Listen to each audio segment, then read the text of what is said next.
name is Kasandra and I'm the host for this flamenco program, Flamenco Cafe, with my guests Oscar Nieto and Josue Tacoronte. And this program is called Flamenco Around the Map, de ida y vuelta, sponsored by the Canada Council for the Arts Digital Now, bringing the arts to life. Welcome to the show, everybody. Thank you for inviting us.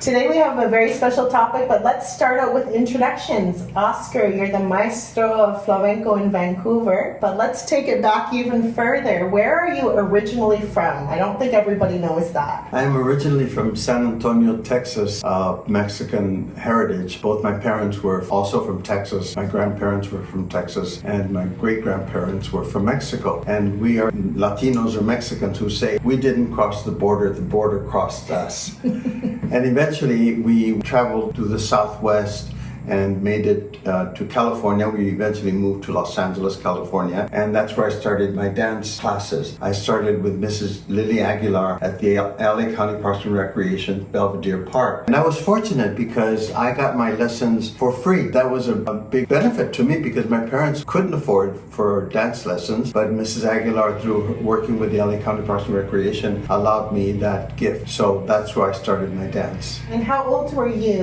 when you moved to LA? I was 8 years old when we moved to LA, and I was around 14 years old when I started studying dance. But there was also dance program in school as well. Not really. I mean, we had little events that the teachers would teach us, small little folk dances like Las Chapanecas and so forth. But it wasn't until I started studying with Mrs. Aguilar that I began to take my dance lessons more serious. Okay, but this isn't flamenco dance. We know Oscar very well for being the maestro of flamenco here in Vancouver. What kinds of dances, how many types of dances did you study? Well, she taught us Mexican folk dance, dancers from Veracruz, dancers from Jalisco, Aztec dances, a Quetzal dance, and a bunch of other, I forget now, Mexican folk dances. And then eventually she started teaching us Spanish folk dance.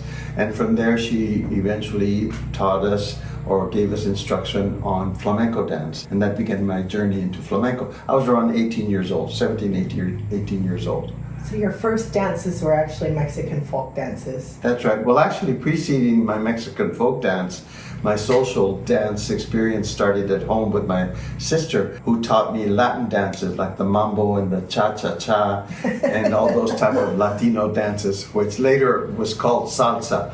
But that was my first introduction to dance. Like in Cuba. Like in Cuba. What about your family? Did you come from a musical family? Not really. My father, well, I shouldn't say not really. My father sang in a trio. He played maracas and sang with this trio in parties and events around San Antonio. My mother didn't really play an instrument, although it was not uncommon for families when there was a gathering for family members to sing. So she would sing with my aunt, I believe, and they would do harmonies, and that was our entertainment. My sister, my older sister, loved to dance, and she was a very good teacher. She was my first teacher, really, before I started studying. Wait, which sister? Oralia. Yeah, she was my first dance teacher.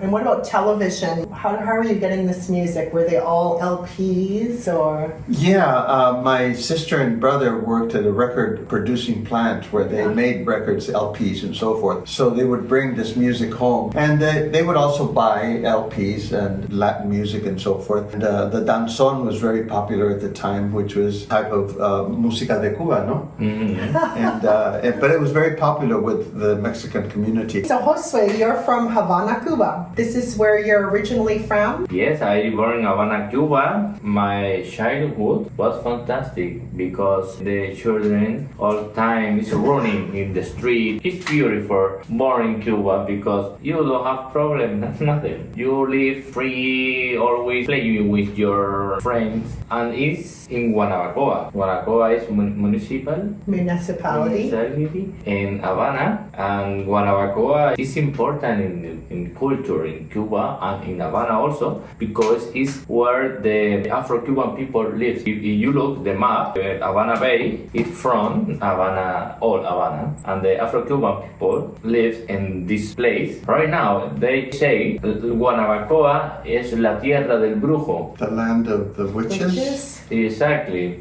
Because it is when celebrate the Saint Day, all time is playing tambor and Afro-Cuban music, guaguancó, or for example celebrate Chango Day, or Oshun, Yemayá, or Batalá. I born in that. I like the percussion, but maybe my other side, flamenco Spain, is, it's mixed culture in La Tierra where the African people live. I live there. So this is a neighborhood, a very special musical neighborhood. Yeah. Would you say that the neighborhood's full of music? You can just walk in the streets and people are playing and singing? Yeah, maybe the party for the same day is during 1 week.